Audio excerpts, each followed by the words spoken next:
Has fate ever tapped you on your shoulder and asked you to do something that you knew was going to be very painful? Well, that happened to me 2 years ago. I kept seeing this picture of this young, beautiful female bird dog come through my Facebook feed, and she looked so much like our Maisie that we had lost 3 years before that. And it pained me to look at her. The markings were so similar. The only difference was this bird dog had short hair, where Maisie had longer hair. So after about a week and a half, I couldn't stand it anymore. And my husband had already said, we're not getting any more animals for a while. We still had 2 rescue cats at home, and we had a Great Pyrenees that we rescued. Well, he actually adopted us. He rescued us, I guess you might say. And we just didn't want to take on any more heartache by taking on another pet. So I contacted the shelter and I said, I can't adopt her right now. It's still too soon. It's still too painful. But I would be more than happy to foster her for a few months until we can find her family. They said she had been lost in our area, had been missing for like 2 months, and that a woman had given up hope trying to find the family, so she had turned her into the shelter.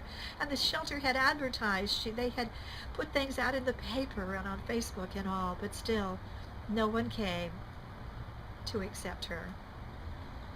I took her home, and immediately we had this amazing connection.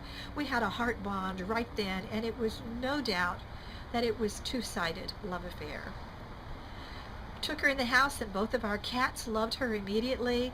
Outside, Wolf loved having another pup to run around with. And so for the next 2 weeks, we had a great time fostering this beautiful young girl. She and I would work retriever exercises in the morning and at night and let her run her heart out, because I had had a bird dog before I got married and left home. I knew what needed to be done, and I loved spending time with her.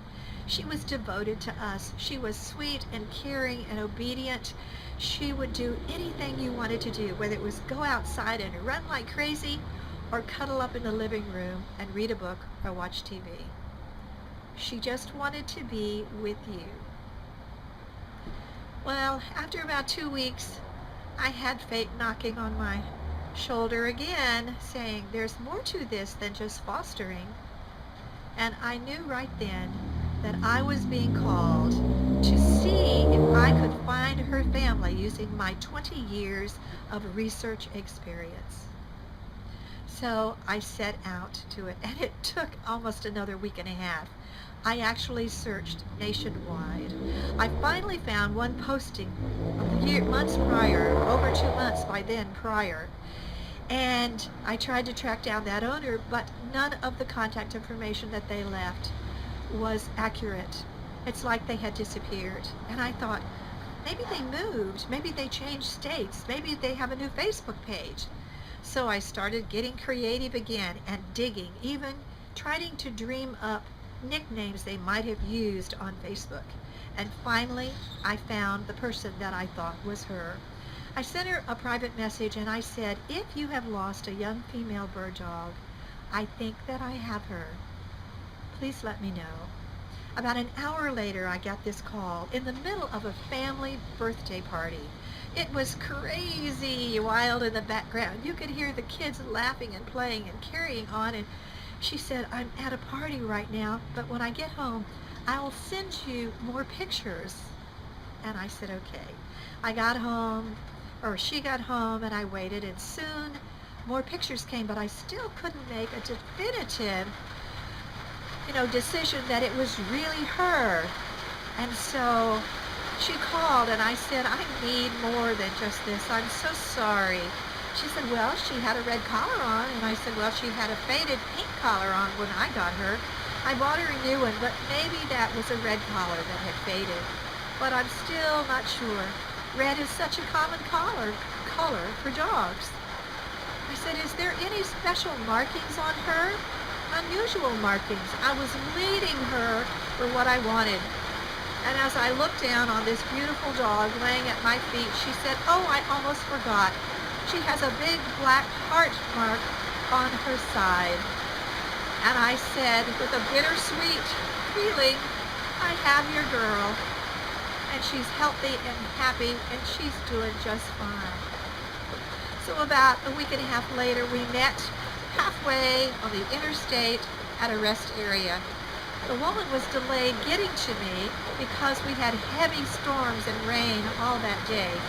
And there were truckers there. I parked in the back section where the truckers park, so we wouldn't have a lot of traffic. And there was a lot of open space. And they watched me walk the dog, and they asked, and I told them I was waiting to reunite her with her family 300 miles away from where she was found.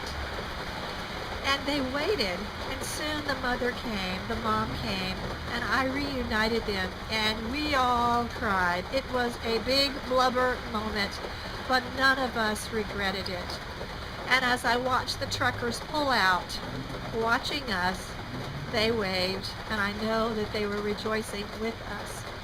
Had I not taken on this task, even knowing it would be painful to me to work with a dog that looked so much like one that I had recently lost, and then knowing that it would only be for a short period of time, and there again would be a second degree of pain, I would never have been able to reunite this beautiful girl named Callie with her family.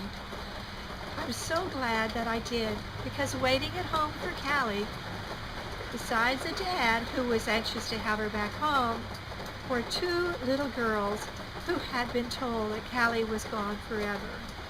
Two young girls that call her Callie girl, Callie girl. And even thinking about it now, 2 years later, I get a little teary-eyed, but I'm so glad I took the fate challenge and reunited them. Have you ever been asked by fate to do something that you knew would be painful, that you knew would be a challenge for you? If so, I would love to hear your fate story. It takes all of us to make a world, and it takes all of us to listen to fate when she calls. Any way you cut it, this was a big success in my book. I'm Sherry Smith from BootKickYourSuccess.com. Bye-bye.